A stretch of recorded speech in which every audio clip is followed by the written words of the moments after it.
الحمدللہ رب العالمین والصلاة والسلام علی سید الانبیاء والمرسلین اما بعد فاعوذ باللہ من الشیطان الرجیم بسم اللہ الرحمن الرحیم۔ السلام علیکم، میں ہوں ساجد علی، آپ دیکھ رہے ہیں یوٹیوب چینل خوابوں کی تعبیر۔ آج ہم خواب میں تلاوت قرآن کی تعبیر کے بارے میں جاننے کی کوشش کریں گے، تو چلیے شروع کرتے ہیں۔ علامہ کمال الدین ادہمی رحمۃ اللہ تعالی علیہ لکھتے ہیں کہ اگر کوئی شخص خواب میں دیکھے کہ وہ قرآن شریف ناظرہ پڑھ رہا ہے تو اس کی تعبیر یہ ہے کہ اسے عزت، فتح مندی اور خوشیاں حاصل ہوگی، اور اگر حافظے سے تلاوت کرتا ہوا دیکھے تو یہ اس بات کی علامت ہے کہ اس کا کسی شخص سے عدالتی تنازع ہوگا اور اس کا دعویٰ صحیح ہوگا، اور وہ شخص ایمانت دار ہوگا، رقیق القلب مومن ہوگا، لوگوں کو نیکی کا حکم دے گا اور برائیوں سے روکے گا۔ اور جو شخص خواب میں دیکھے کہ وہ قرآن کریم کی تلاوت کر رہا ہے، اس کے معنی بھی سمجھ رہا ہے، تو یہ اس کی علامت عقل کی دلیل ہے۔ اور جو شخص قرآن کریم ختم کرتا ہوا دیکھے تو اس کی تعبیر یہ ہے کہ اسے دل کی کوئی مراد حاصل ہوگی اور اللہ تعالیٰ کی جانب سے بڑا ثواب ملے گا۔ اور جو شخص خواب میں دیکھے کہ اس نے قرآن کریم حفظ کر لیا ہے جبکہ پہلے یاد نہیں تھا، تو اسے اپنے حالات کے مطابق کوئی اقتدار نصیب ہوگا۔ اور اگر کوئی شخص اپنے آپ کو قرآن کریم پڑھتے ہوئے دیکھے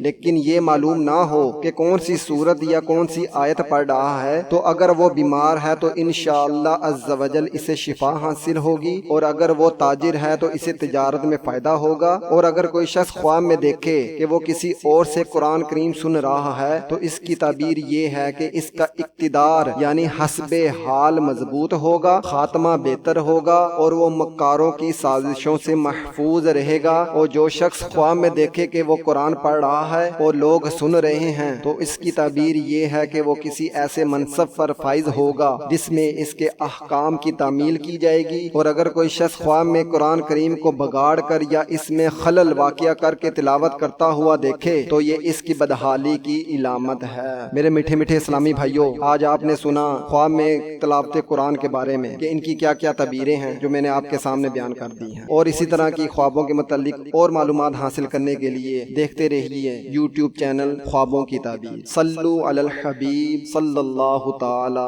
علی محمد۔